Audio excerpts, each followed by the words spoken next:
Welcome, one and all, to the following segment of enjoyment and an escape from reality. But beware, the show you are about to bear witness to will not hold back when it comes to spoilers, language, and things not appropriate for work or children. If you continue on, we hope that you laugh at the banter, that you are thrilled by the topic of discussion, and marvel at the host's dedication to their craft, because you can only get that type of treatment here at Monster Madness. You have been warned.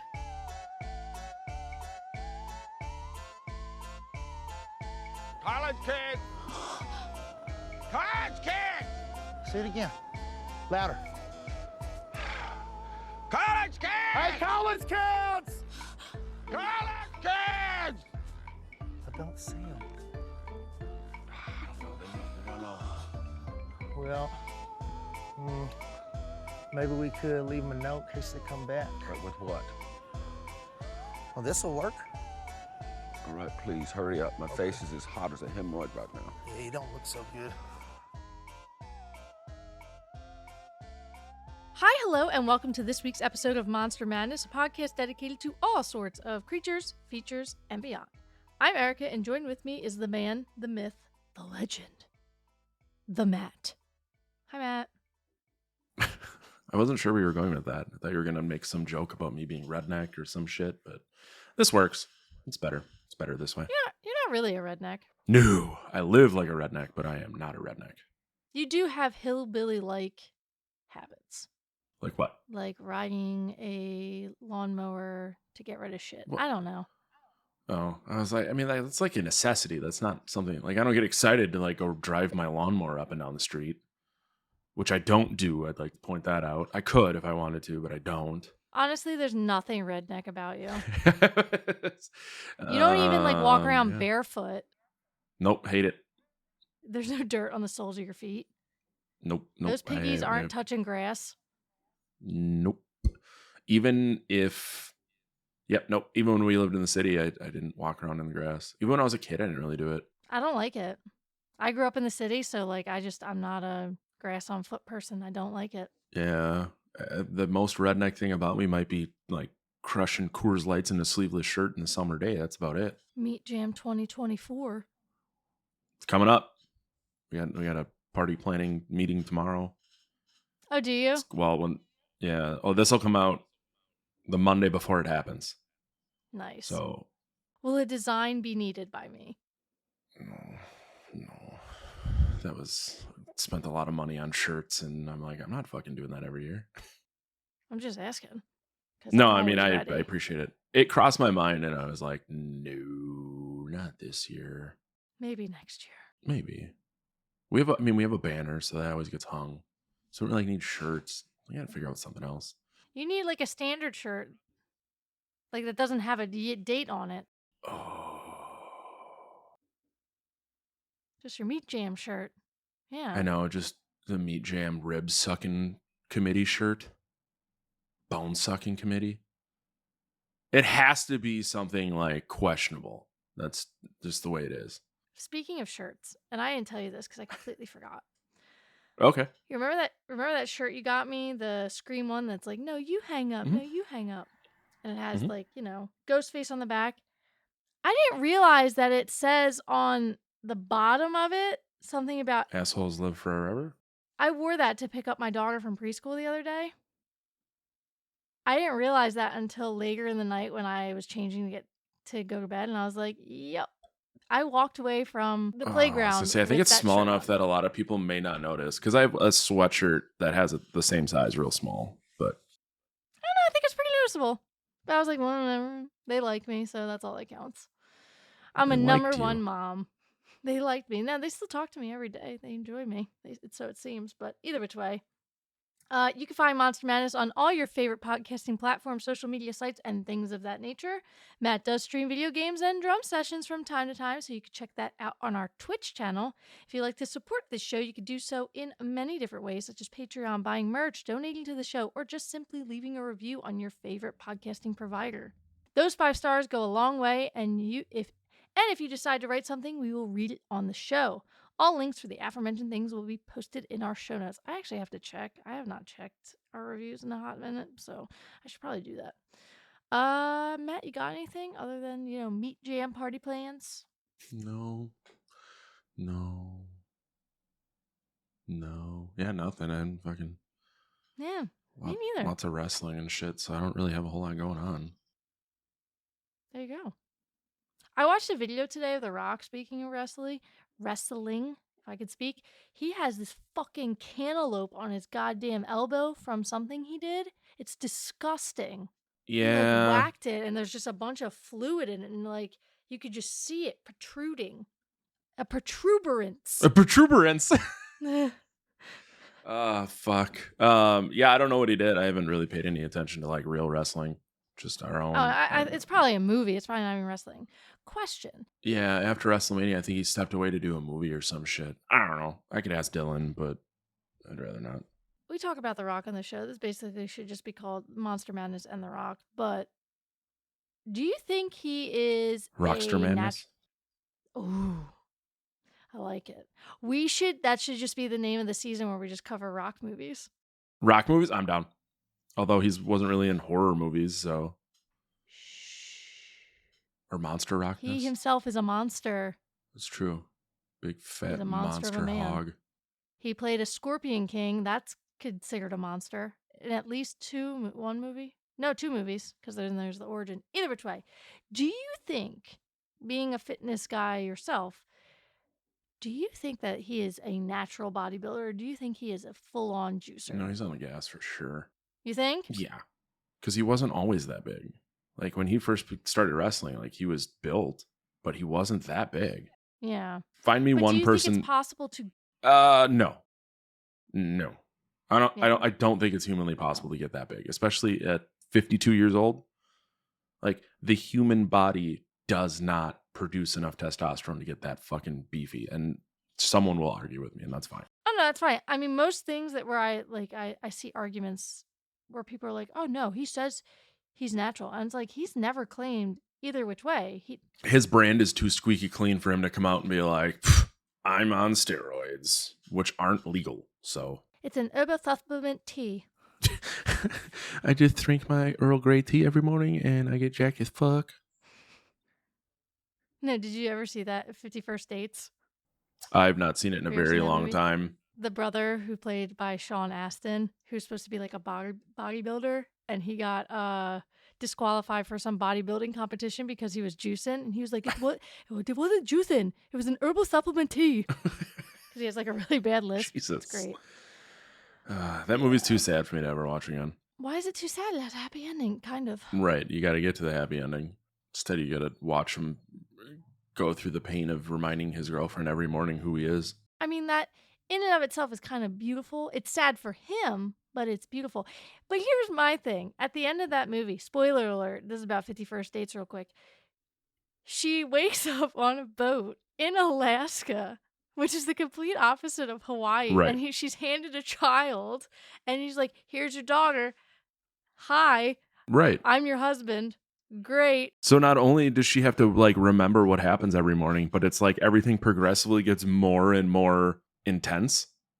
I'm sure it's hard enough to wake up every morning and be reminded, oh, I live with this guy now. Well, now you're married. Well, but here's the thing is, she doesn't fucking know. Does she remember in the movie that she doesn't remember shit? No. She literally has 24-hour memory loss. Every morning she wakes up and it's basically a clean slate. She remembered him in her dreams though. At some point she goes to an institution and she paints him all the time because she constantly was dreaming about him and she didn't know why. Like a French girl? What pissed me off in that movie as a person who really loves art and studied art history for a while is that she goes into her art room and she's like, you're the one I've been painting. And it's about 15 to 20 different art styles that not one person could do. It's you stay in your fucking lane. You're not going to do surrealism and then abstract and then fucking photorealism. You're not going to do that. I get what you're saying. No. I get what you're saying. But if she has a 24-hour memory, what's to say that at the end of the memory cycle, she doesn't want to paint it? You know what I mean? It's something, a different painting style is what comes to mind. Real talk. If Alyssa bumped her head later tonight and she had a 24-hour memory, would you remind her every single day and make her fall in love with you every single day, or be like, bye, bitch, and put her in a fucking home.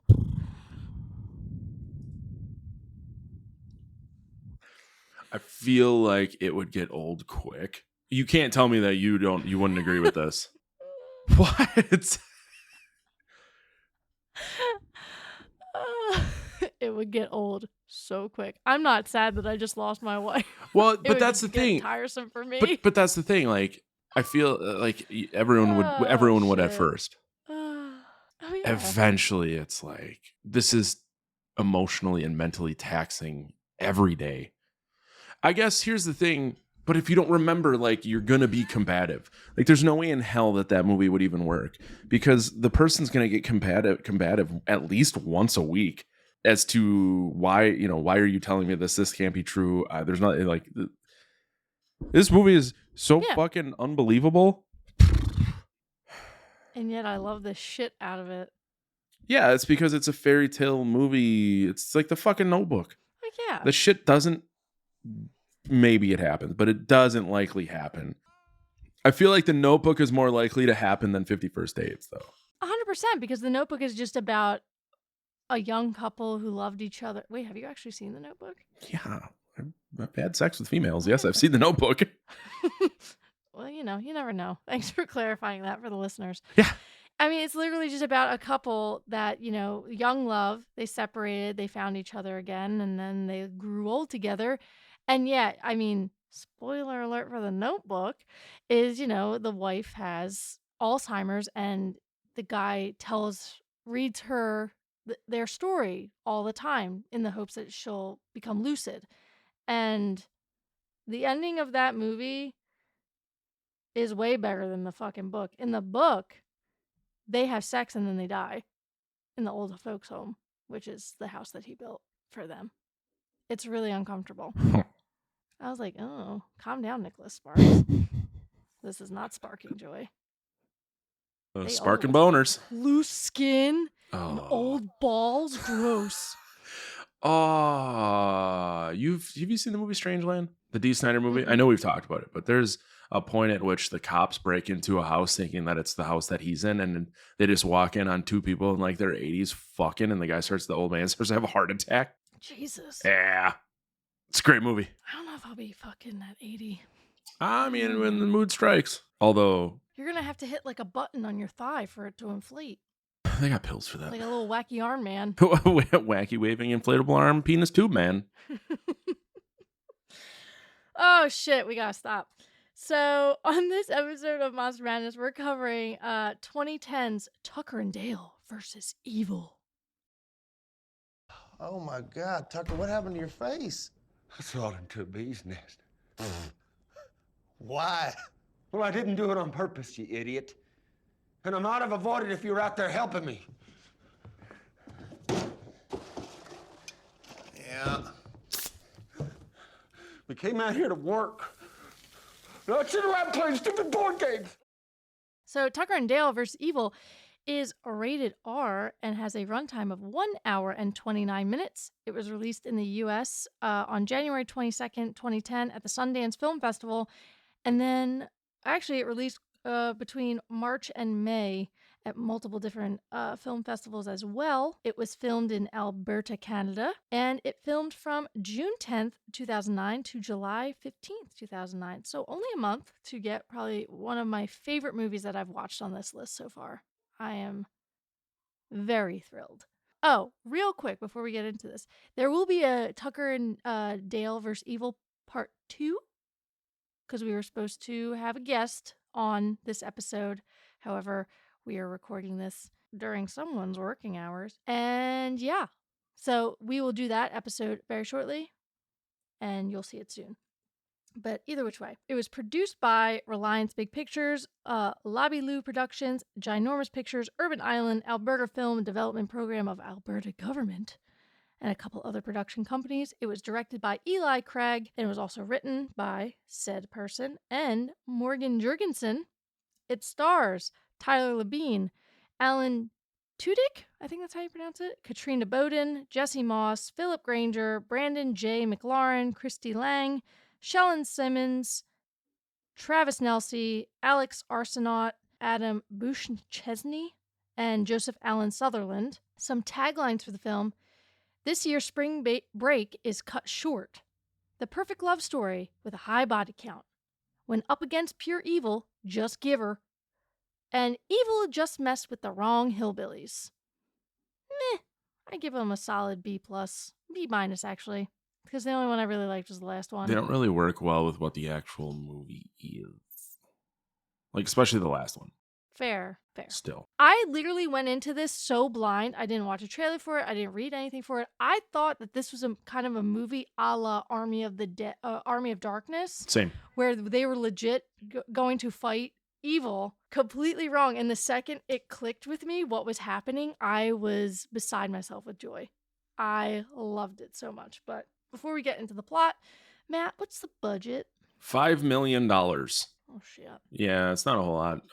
If you use the old inflation calculator, it's $7.2 million. They got away pretty Do cheap. you know how much it grossed? Between 5.2 and 5.5 million. So it basically just made its money It made it back. Yeah. Broke even, but I'm sure within time it has gained more because I have been suggested this movie numerous times, and again, I'm very thrilled that I watched it. Shocked you have not seen it, to be perfectly honest. Yeah, I mean, it was just kind of one of those movies that I had heard about, but just never got around to watching, like so many other things. Like, there's a handful of movies on here that I'm like, yeah, I have never seen them, but I probably should have. But most of the time at this point, I just save them for when we're going to talk about I it. was just going to say the same thing. There's so many movies that at some point you just assume you're going to watch when you're doing this, so you just wait. Because my fear is that they're going to be really bad and then I'm going to have to watch it again. And I'm getting old and time is valuable. My knees hurt. They fucking do. Bitch, hold on. I have a fucking knee sleeve right here. I am old. If it makes you feel any better, last Tuesday morning, I woke up and my left ankle was very swollen and it hurt very bad. And it took like a week to get back to normal. So I had to fucking put an ankle brace on and the whole 9 yards. It was cool. You got gout? Don't say that. Every time I say that to you, you get so upset. That is like the epitome of an old man disease or an old man situation. I don't even know what gout is. I just know that your feet get all fucking big. It's a form of arthritis that causes severe pain, swelling, redness, and tenderness in joints. Oh no, it might be gout. It occurs when the body produces too much uric acid. Fuck. Might want to talk to your doctor about some gout.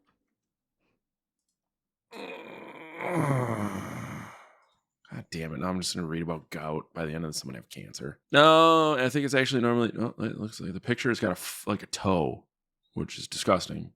Too much uric acid builds up in the blood. Inflammation develops in or around the joints, causing severe pain or swelling. For this reason, it's often referred to as a form of inflammatory arthritis. Ooh, diabetes. Cool. Gout may lead to diabetes. Oh. Having a certain diet, unhealthy lifestyle, and lack of physical activity may eventually lead to gout. Well, I'm active, but risk factors: drinking alcohol. Yep. Ding, ding, ding, ding. Yeah. I don't really drink sugary drinks. I do like the zero sugar stuff. Eating foods that are high in fructose. Once again, zero sugar. A diet rich in purine. Organ meat, beef, lamb, pork, tuna. See, I eat mostly chicken. And eating a lot of fatty foods. Yeah. That might get me a little bit, but overall, taking medication, taking water pills, ACE inhibitors. Niacin. Yeah, the knee, elbow, wrist, feet, ankles, and hand. So, I mean, I guess yeah. God damn. See, I got to stop reading about gout. This isn't Goutcast. Monster Goutness? So the plot of Monster Goutness, and it's just a fucking logo with a swollen foot, just like this really fatty foot that's like yellowing. The plot of Tucker and Dale is as follows. There's no gout in Tucker and Dale, just spoiler alert. The film begins with a reporter and cameraman being murdered before going back in time to the preceding events. 3 days ago, a group of college kids, Allison, Chad, Chloe, Chuck, Jason, Naomi, Todd, Mitch, and Mike, are camping in West Virginia. Can I tell you that, I'm not trying to offend West Virginians, but that state scares me. Yeah, I mean, I'm going there in 2 weeks, so I'll let you know. Well, here's the thing. I get concerned about West Virginia. It's a terrifying place. If you've ever played Red Dead, yeah, Redemption 2 specifically, we were talking about Red Dead earlier. Have you ever played part 2, the second one? Yeah, I thought about going back to replay it, to be honest. I just started replaying it to get more, Just to get more Hats. trophies and just all my shit. I would like to 100% the game because I don't actually want to say how many hours I've sunk into it in the last few years. It's a lot. Well, I mean, I can't say a whole lot. I have 110 hours into Power Wash Simulator, so I think I got 80 or no 60 Well, because I was that's like, not that oh, bad. that's a work week. It is, but that's not that bad. I have 180 in Red Dead. That's my highest game though. There's a guy I'm friends with on Steam who I don't believe he's actually played Rust this much because I think you can like launch it and watch people play. He has 42,229.3 hours in Rust. I don't feel bad about myself anymore. Right. Not even a little bit. But either way, whenever you go into like near West Virginia in fucking Red Dead, it's a bunch of fucking like skinners and crazy hillbillies coming at you with knives. So it's like the hill folk. I'm not saying West Virginia's always like that. I'm just saying it's a little concerning with the Appalachian Mountains. Appalachian. And it's usually when a movie has a redneck. I don't know why I'm trying It's to like always dance. West Virginia. Exactly. I was going to say Deliverance is probably in West Virginia. I don't even want to Google it because, but if you know Deliverance. Isn't Wrong Turn in West Virginia? Pretty sure. I'm Googling it. I believe, Appalachian Trail. Yeah. There you Fairly go. certain part of that is in West Virginia. Yeah, it is. It's the scariest part. I'd love to do the Appalachian Trail, but I would be... As long as you could skip West Virginia. Yeah, I'm like, we're just going to skip this section and we'll just go like a 12-deep group through fucking West Virginia with fucking guns. While at a gas station, they encounter Tucker and Dale, two well-meaning hillbillies who have just bought the vacation home of their dreams, a rundown lakefront cabin deep in the woods. On Tucker's advice, Dale tries to talk to Allison, but because of his inferiority complex and appearance, he only scares her and her friends. On the way to the cabin that Tucker has recently bought, they are pulled over by Sheriff Gurl, who warns them of the dangers of the area. Tucker and Dale arrive at their decrepit cabin and begin repairing it. Nearby in the woods, Chad tells a story about the Memorial Day Massacre, a hillbilly attack which took place 20 years ago. The college kids go skinny dipping where Tucker and Dale are fishing, and Allison, startled, hits her head. Tucker and Dale save her from drowning, but her friends mistake them, abducting her. When Allison wakes up in Tucker and Dale's cabin the next day, she is initially scared but gradually befriends them. The other college kids arrive at the cabin to save Allison from her psychopathic captors, and Chuck runs away to get police. While Dale and Allison are inside the cabin, hornets attack Tucker as he accidentally cuts a hive, causing him to frantically wave his chainsaw around, which the college kids misinterpret as hostility. They scatter through the woods where Mitch accidentally impales himself on a broken tree, killing himself. After finding Mitch's body, Chad persuades the others that they are in a battle for survival. I love it when he pours the beer on his face. To try and soothe. He just full on dumps I feel like that's gonna make it better. There's a handful of really funny lines that make total sense, but when said in the context of the movie are fucking hilarious. We're not quite there yet, but I don't want to stop you when we get there. But when they're talking to the cops and he goes, all these teenage kids just show up and started killing themselves on my property. He's not wrong, but of course the cop is like, you sure? You sure about that? Oh my God. Allison's friends follow Tucker and Dale back to their cabin and see Allison helping out with the construction of an outhouse, but they assume she is digging her own grave. The college kids attack, but Todd accidentally impales himself on his own spear when attacking Dale, and Mike falls into a wood chipper while lunging for Tucker, who bent down to pick up some more wood. Allison is accidentally knocked unconscious by Dale's shovel during the attack, and he takes her inside. The other kids assume the hillbillies killed the two when they see Tucker trying to save Mike from the wood chipper. Tucker and Dale think the college kids are a part of a suicide pact, and that contacting the police will make them murder suspects. Chuck arrives back with Sheriff Gurl, who expresses doubt over Tucker and Dale's suicide pact theory. Gurr goes inside the cabin and accidentally kills himself with a loose beam. When Tucker dies, then Chuck dies trying to threaten the hillbillies with the gun and only shoots himself. Chad reappears and attempts to shoot Tucker and Dale, but only manages to capture Tucker, who was retrieving Dale's pet dog, Jangers, whom he ties upside down to a tree. Chad then tortures Tucker and cuts off 2 of his fingers, sending them with a message to Dale in an attempt to draw him out. Now, I know Chad is supposed to be like the insufferable jock guy who's just obsessive and weird, but oh man, I could not fucking stand this goddamn guy at all. I hated him Same. so much. It was just a little bit too much for me at sometimes. I was like, maybe if he dialed it back a little bit, but I know what they were going for. Dale leaves to rescue Tucker while Chad and Naomi return to the cabin to save Allison. When Allison tries to explain the situation, they accuse her of having Stockholm Syndrome. Tucker and Dale return, and Allison attempts to lead a calm discussion. Chad says his grandmother told him that his father was killed in the Memorial Day massacre and his mother was the lone survivor. Jason and Chloe break in to retrieve Allison, and a fire breaks out. Tucker and Dale and Allison escape. Naomi, Chloe, and Jason die, and Chad, who is now insane and scarred, vows revenge. After crashing their truck, an injured Tucker tells Dale that Chad has taken Allison to an old sawmill. At the sawmill, Chad ties Allison to a log. Dale arrives and rescues Allison, and the two barricade themselves inside an upstairs office where they discover news clippings revealing Chad's father to be one of the hillbillies responsible for the massacre 20 years ago, and not one of the victims. Chad becomes enraged, but Dale throws a box of chamomile tea at Chad, giving him an asthma attack. Chad convulses and falls out of the window to his apparent death. The police and a news crew arrive late at the cabin and broadcast a news report stating that the deaths appear to be a result of a suicide pact and a deranged killer, who is revealed to be Chad, and he has survived the fall. The reporter and cameraman are the same two from the film's opening scene. Tucker watches the report on the news while convalescing in the hospital. Dale enters and they discuss Tucker's recovery. Tucker asks Dale whether he managed to invite Allison on a date and is happy to hear the two of them are going bowling. Later that night at the bowling alley, Dale encourages a fellow hillbilly to talk to some girl and to just be himself. As Dale and Allison confess their feelings for each other and kiss, the other hillbilly accidentally knocks out the girl in the background, starting a new misunderstanding. Da-da-da. Yeah, weren't they supposed to make a second one of this? That might actually be a manouche, but you might be correct. Fine. Yeah, never mind. I bet you it's a manouche. I just read it. I'll let you break that news. Hey, thanks. Yeah, I adored that movie quite a bit. It's a great movie. It's good. It's good. Everybody told me about it. You are correct. I got nothing else to say. Sorry. The wheels were turning very slowly. It's okay. I hear you. Let's all go to the lobby. Let's all go to the lobby. Let's all go to the lobby to get ourselves a treat. I told you, Tucker.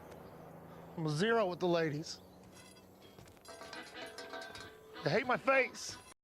So now we're going to go to some monster minutiae for Tucker and Dale vs. Evil. A special feature on the DVD plays the movie from the college kid's perspective, in which Tucker and Dale are murderous villains. I'd actually really love to watch that. That's why the importance of physical media sometimes. Mm-hmm. You need that shit. Just like the Resident Evil that came out in 2001 with Mila Jovovich and all that, the first one. That movie is great in my opinion. However, the casting crew commentary on that, fucking so good. That's like my favorite thing. I think I have like 1 or 2 copies of the DVD accidentally. I found 2 copies. I know my girlfriend bought me one and I randomly found one the other day when I was cleaning shit. So actually tempted to pop that into my like PlayStation or something and watch it because the commentary is choice. Physical media, people. The film was shelved for over 3 years before it was finally released. So technically, this movie was supposed to be a 2007 movie. That's a bummer. Oh, shit. I didn't realize that. Huh. Huh. I was waiting for you to go, huh. Huh. Alan Tudyk came up with the idea to pour a beer on his face to treat Tucker's beer stings. Love it. Tyler Labine chose the Giver hat to wear as Dale for 2 reasons. First, it looks like the word giver, alluding to his kind and generous nature. Second, it is the Canadian equivalent of get her done, the redneck phrase popularized by Larry the Cable Guy. Why are you making that face? Because the term get her done is the dumbest fucking thing in my opinion. Have you ever heard Larry the Cable Guy talk in his normal voice? It's very alarming. I feel like maybe I have, but whatever. He doesn't have that accent. No, I knew that, but He fell off the face of the earth, didn't he? the fuck? I was watching something and he was on it. It was like a sporting event or something, and he happened to be there. I can't remember what it was, but yeah, no, he disappeared. He was a flash in the pan at best. And as much as I hate the term "get her done," I'm glad he made a shit ton of money off of it. Like I can't remember I think it was on Kill Tony. Ron White was talking about how everyone from that like blue collar comedy tour, like what Jeff Foxworthy did was really cool, but they all had like their 20 minutes. And when they all try to go off on their own, like they just didn't make it because they only had that 20 minutes. Whereas Ron White's like, I had years of material. So when I went off on my own to do these tours and stuff, I was able to keep going. It's like, I didn't really think about it that way from like, that's like a one hit wonder who goes on these tours, plays their one song. And then all of a sudden like, all right, cool. Now you're headlining. Now you play now. And they're like, now what? Yeah. Now that I'm thinking about it, there was that crazy phase in comedy where everything was like Southern and redneck and hillbilly. It's just like, why was that so popular in comedy for this like flash of time? Like Jeff Foxworthy was like, you might be a redneck. Yep. And you know, obviously Larry the Cable Guy, and I'm trying to think if there's anybody else. That Bill Engvall, and then Ron White. Those are the other two on the. I like Ron White. He's fucking hilarious. I didn't realize how funny he was because I just associated him with the blue collar comedy shit, and I just didn't really care for it. Yeah. Do you know what his real name is? Comedians now, no. Daniel Lawrence Whitney. He was at least born in Nebraska, which is kind of rednecky, so he's got that. You think? Yeah, for sure. I'm trying to think, like, what comedians do you think are going to be flash in the pan right now? I know ones that I wish were, but they're not. They're very fucking persistent and around too much.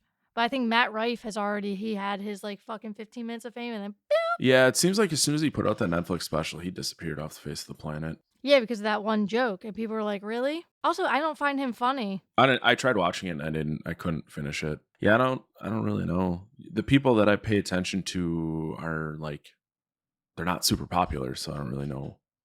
I mean, they're popular in the realm of what I pay attention to, but yeah, I don't know. You know, one person who's like super popular, and I know you like him, and I just fucking can't find him funny at all. Who? Is Bert Kreischer. Oh, You don't like him? It's not that I don't like him. Like, I've seen him. I know you listen to Two Bears, One Cave. Here and there. He is the weak link in that because he's gonna shut the fuck up.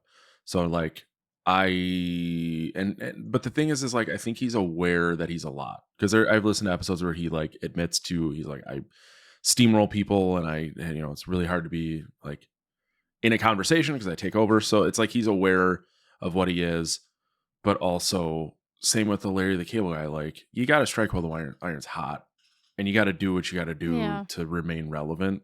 So like Bert's last special, Razzle Dazzle, I thought was pretty funny. That's the one that we saw him on. So like his stand-up isn't awful. I don't need to keep hearing the machine story. And like I've been watching a lot of Ali Sadiq lately. Like most people know him because he was on This Is Not Happening with his Mexicans Got on Boots story when he was in prison. Mm-hmm. And then he was recently on Soder's podcast where they talked about he has Domino Effect 4 coming out on Sunday. And like Domino Effect 1 is like him as a child getting into drug dealing. The second one is like the death of his baby sister, getting arrested. The third one is in prison. And then I don't know what the fourth one is, but he's hilarious. And he's really good. So I was last night, I was like, fuck it, I haven't heard Mexican Got on Boots in a while. So I went, looked it up on YouTube and there was a clip and it's like why he doesn't do it anymore. And he was like from the Improv doing a show and someone yells it out and he goes, look, like that's 15 years old. He goes like, why do you want to hear something that's that old when I have all this other stuff? He goes, some people know me from this. Some people know me from that. Some people know me from this. He goes, so it's like, you're going to yell out the parts that everyone wants to hear. He goes, so I'm going to get to the certain part and you're going to just yell it out at me. He goes, I don't want to do that. He goes, you didn't hear the whole story because Comedy Central cut a bunch of it. And then he finally just goes, fuck it. And he starts going into it and then the clip ends. But it's like, it's a really good, and this is a conversation that I've had with friends and it's like, okay, so you go see a comedian, you always want to see something new. Generally, you don't really want to hear the old stuff unless it's something like, Bert's Machine Story, which for some reason people want to hear it all the time. But when you go see a band, you always want to see them play the hits. Like, why is that? Why is comedy something where you just always have to be something new, but when you go see a band, you always want to hear something old? I shouldn't say always, but yeah. That's fair. Yeah. That's fair. And I mean, I'm the same way. Like, we saw, I know you hate Theo Vaughn, but Ken and I went and saw him when he was in Milwaukee because it was free. And like he did a bunch of really old jokes and we were just kind of like, I'm like, Yeah. Like they were funny the first time I heard them, but they weren't then. Yeah, I feel like, I mean, obviously there's more of like an emotional reaction when it comes to music. A joke, not so much. Like you become desensitized to a joke, but I think music has a way to make you tap into some other part of your psyche. No, that's Yeah, true. that's Yeah. probably- Well, and that makes the most sense because we often talk about like, oh, this album came out at this time, and this is what I was doing, and it reminds you of that point in time where it's like, oh, the first time I heard Theo Vaughn's joke about a 30-pound bag of hamster bones, like it doesn't like bring me back. I was just like, yeah, that's kind of funny. That's it. Yeah. It's like I'll watch The Office and still chuckle at stuff, but I'm not like howling like I was the first time I watched it, but it brings joy. Right. That's also a show. I had it on in the background and I was on my computer and it was just playing random episodes and it was the Scott's Tots and I was doing some work and I heard them singing the What You Gonna Do song and I was like, I gotta go turn this off. I hate, like, that is like one of the episodes like I do not like of this show. I love Stanley in that episode, but just that whole storyline. Yeah. Ugh. Yeah. What you gonna do? Make your dreams come true. Hey, Mr. Scott. I do like Tom Segura to a degree. He gets kind of like tiresome at a certain point. The two things I love when he talks about is when his wife fell down the steps and how the paramedics, he's like, I don't like how everybody's talking to me. Like, I loved that. Anything to do with his mom. Because his mom is a fucking lunatic. That's, yeah. Anything. Yeah. Did you ever watch, he did. As someone who has mommy trauma, I love it. On his YouTube page, he did like a tour diary and there's like a 2-minute scene of his mom just being like, Tommy, I need money. And just like extorting him for more money. And he just like laughs and hands it to her. And I'm like, good God, dude. But also him and Bert are rich enough that they like spend $150,000 on each other for their birthdays. And they're like, yeah, it's not that bad. Yeah. So it's fine. Didn't Tom get Bert like a fucking mug that might have been fucking Hitler's? No, that was Hitler's. Yeah. How do you, I don't even know how you fucking buy something like that. That's insane. But if there's they talked about it on Two Bears, so there's a clip out there, but he's like, yeah, it wasn't exactly the most upstanding situation. Like he had to meet the guy somewhere shady and it was all a cash deal because it's fucking Hitler's mug. You know, just put that shit on eBay. How do you authenticate that? I can't remember if he said how they did it or not, but like you cannot buy Nazi memorabilia on eBay. No, and I'm you can't. going to say how I know this because I don't want anyone to be like, oh, he's looking this shit up. So my dad, since he's retired, volunteers at St. Vincent de Paul. And he like prices shit out. So he had, it was like the Nazi Germany band vinyl record of them playing like their songs or some shit. And he went on eBay to look it up and it straight up said like, yeah, no, you can't do that. So that's how I know that you cannot look up Nazi stuff on eBay. It's not that I'm just Googling SS uniforms in my free time. You're good. On my desk right now, I have a book called Agent Garbo, and it's called The Brilliant and Eccentric Secret Agent Who Tricked Hitler and Saved D-Day. It's about this guy who is basically a double agent, and the reason why, basically he was very instrumental in the fall of the fucking Third Reich, basically. So not quite Third Reich level, but did you know, so do you remember after 9/11 happened, there were 2 Americans that got busted for trying to defact into Al-Qaeda? And like they had plans of trying to, you didn't know about this? I mean, I may have it, that's just not ringing any bells currently. Well, I also just listened to the podcast on mowing my lawn. But one guy was an active military who wanted to go to Iran and had plans to like kill a bunch of soldiers over there. Jesus. And he was trying to like get it all in place. And then the other had plans to blow up a bunch of oil facilities to, in his words, quote, create riots, drive up gas prices and halt production. So what had happened was a a mother, a wife, who was also a Mhm. municipal judge in Montana after 9/11, basically started at the end, I think her grand total was 32 different online personas to interact with people on these like jihad websites. And she got in contact with both of these guys at very different times and turned all the shit over to the FBI and like had to testify to Jesus. a grand jury on behalf. Yeah, and she almost like it's a pretty fucking wild story. So it's the newest episode of Darknet Diaries, which is like a hacking podcast, but they also do a lot of like social engineering shit because that's included in hacking. And she has since passed away, but I think she died in like 2020. But yeah, they talked about it, and it was quite interesting because it's like, and her husband and kids had no idea. Like she would get up like an hour, 2 hours before them and go on all these websites, and like she was sharing an email account with like some top Al Qaeda guy, because what they would do to communicate is make a shared login and then just type emails in drafts and never send them, so that there's really no paper trail. But there's still login Fucking genius, records. though. Yeah.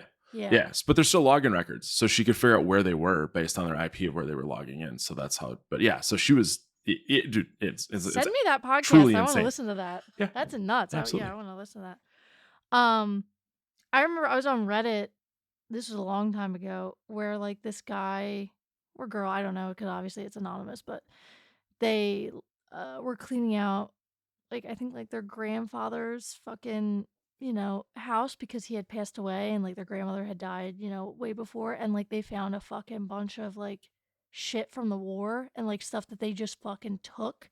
Cause it's like, they were over there. There wasn't like, oh, this is going to be a thing where we're not going to sell this shit. But it was just like a Nazi flag, fucking some fucking gold and shit. And then there was one, because someone was like, oh, kind of like how I found this from my grandfather, where I posted it here on like another like subreddit or something. And this guy was a Vietnam vet, his grandfather was, and he had a fucking skull from someone he murdered and he brought back. And was like, hoo, crazy shit. Crazy. That's a different level of lunatic. Yeah. Yeah, I want to listen to that episode because I'm very curious how they authenticated that was like Hitler's chalice. Because that would be fucking pretty hard to come by. Dude, it's just a teacup. That's the thing. Oh, a teacup, yeah. So it could just be a teacup in his house, but he most likely drank out of it. That's what they're saying. All right, this is so off topic, but because we're here, and that's what this show is about, it's raging ADHD. Do you think that Hitler died? Like, do you think that he escaped to Argentina, or do you think that those pictures of him where he's the confirmation death photo, that's him, or is it a decoy? Do you think? Because a lot of fucking people fled and got away with it. Like Mengele, Argentina, lived out his fucking days, has descendants. That piece of shit. Who's, arguably the worst person in that whole fucking situation. I had to do a whole research paper on him, so I know way too much about Joseph Mengele. But senior year, everything in fucking Catholic school systems is always about fucking Helen Keller or the Holocaust. So I know way too much about both of them. So I'm always curious if people think that, do you think that Hitler was actually murdered or killed himself rather, and, they confirmed it and blah, blah, blah, or he escaped? So I don't really have enough information either which direction to say, but it wouldn't surprise me if he got away and they were just like, well, it's going to be a lot quicker if we fake this and tell everyone he's dead and stop looking. Because there were sightings of him in other countries. Like, yeah, full on. And this isn't really something you can Google without ending up on a couple lists. So we'll see. I'm curious to do more research on it. I just always like, whatever, he's dead. If he didn't kill himself, he's dead now, and he didn't do anything after the fact. So I don't want to say no harm, no foul, but no harm, no foul. The one thing that I always found interesting is like, they're like, okay, so after we took this picture of him, these alleged soldiers, we burned his body and then scattered the ashes. Why would you do that?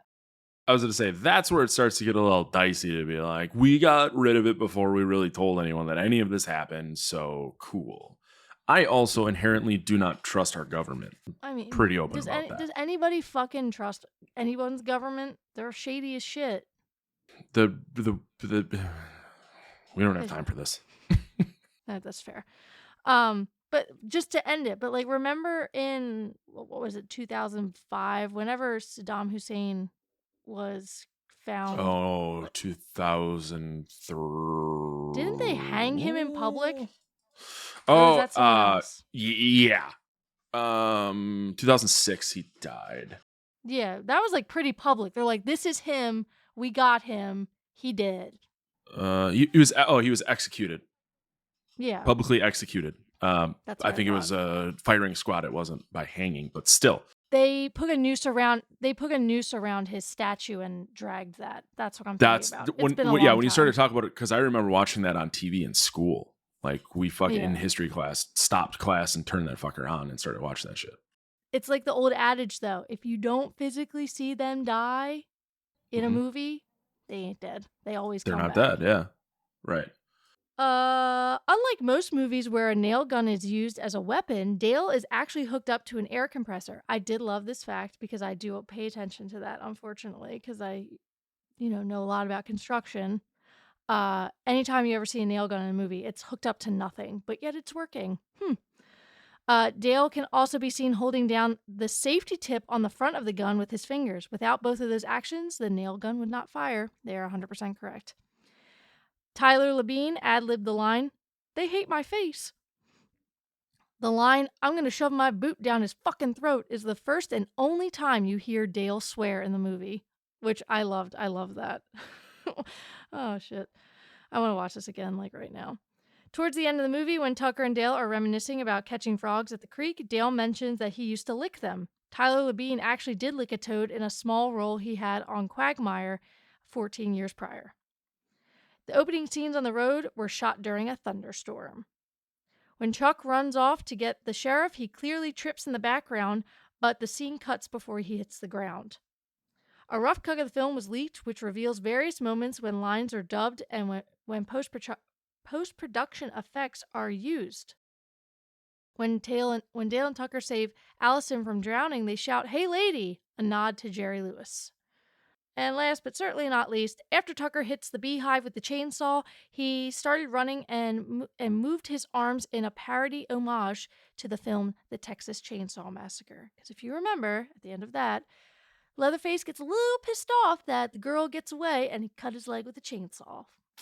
Not a fun thing to happen. He gets a little saw happy. But those are the minutiae after a very long sidebar about the Holocaust and dictators. This show is something. Next portion of it is Yay Nair Slay. This is like a triple yay for me. I loved this movie so much. It's going to go in my rotation, not even just for like Halloween type movies, but just I need to watch this movie at least once a year, if not more often, because I really, really loved it. What about you, bestie? Oh, same. I'm upset I waited so long to rewatch it. I forgot how much I did enjoy it. It's just fucking hilarious. And the way it's shot where like the color changes when it's from the kid's point of view to make it look like it's scary, and then it's lighthearted when it's from the Tucker and Dale side. I always say Dale and Tucker instead of Tucker and Dale, but whatever. But yeah, no, it's a fucking great movie. I really wish they would make a second one. I guess there's a script with some light Googling that's out and about, so we shall see. And I'm going to try to ride the momentum of how much I love this movie, getting past the next movie to the following movie, which is Tusk, which I have ignored at all costs for 10 years since it came out until you beat me. Housebound is next. Housebound. I was looking. Yeah. Again, Housebound, another one. I'm going in completely blind. So I feel like someone recently told me to watch it because the movie poster looked familiar and I never ended up watching it. So I'm not upset that this is on here. Okay. Well, there you go. Here's the thing. You are talking so much shit about Tusk. Watch you fucking love it. That would be a pleasant surprise. Everything I've ever heard, it doesn't really seem like it's going to be great. But one potential turd, and then there's a handful of really good ones coming up. What about it does not seem like it's going to be good? I'm very curious. Well, I never knew that it was like a comedy horror. I just heard about Justin Long being turned into a walrus, and it was just fucking weird. And not like good weird. It was just weird. So Yeah, I don't have a whole lot to go on. So that's what I'm saying. Like, I don't think I'll hate it. I'm not looking forward to watching it. Are you gonna watch it with Alyssa? If she wants to. It usually depends on our schedules and when I can watch it and all that shit. So usually if she's around, I ask her, I say, I gotta watch this. Do you want to watch it with me? So That's usually how I roll. Though I did not subject my girlfriend to Dead Snow. I was like, we started it, and I was like, no, we're not doing this right now. We're not doing it. Let's watch something Not an else. ideal movie. Nope. Ugh. All right, and last but certainly not least, does it fuck? This week, I'm coming up blank. I've kind of given you all of my fuckery. I don't have anything. This might be a lackluster does it fuck week. I got a lot because we had baseball, we had wrestling at baseball, and I ate stadium food. Nice. So they have every year. So it's the high A affiliate to the Brewers plays in Appleton. We did wrestling there. And they do, it's called a food fight. So like X number of people submit a sandwich or an item of food that they want on the menu. And this year it was called The Show. I sent you the picture. I was like, I gotta pull up the fucking description. It is a fried chicken breast topped with melted cheddar cheese, sweet and savory bacon cherry jam served on grilled sourdough. All right. It's fucked so hard. It was so good. And then I also got a side of, it was like elote, but they serve it in a souvenir helmet. So it's just, corn and cotija cheese and all that shit. So that's a pretty easy one. But then for dessert, because we were in a suite and someone kept bringing me beer and food, I got, it was a funnel cake, but it had dirt cake toppings. So it was a funnel cake, vanilla ice cream, crushed Oreos, whipped cream, and gummy worms. And I didn't realize it was like a fucking serving plate size. So like 3 other people ate it with me. So I didn't eat all this food by myself. But all those items fucked. I also got the Doritos late night sizzling cheeseburger chips. Ooh, those are I've been really trying to good. find them. Dylan hated them. Yeah, Dylan hated them. Kroger had them. I think you have Kroger's out there.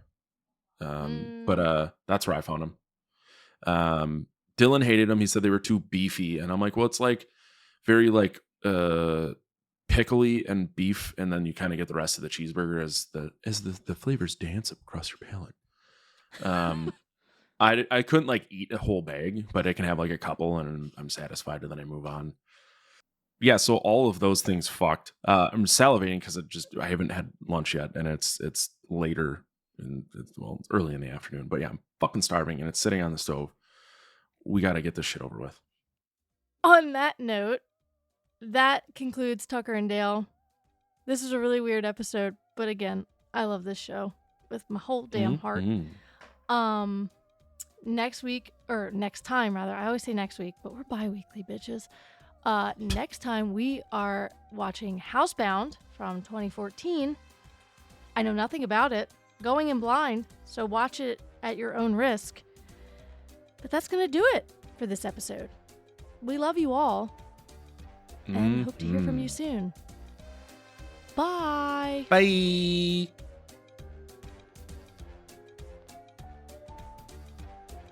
Do me a favor. Anything. Kick the shit out of that little college dickhead for me, would you? I'm gonna shove my boot down his fucking throat.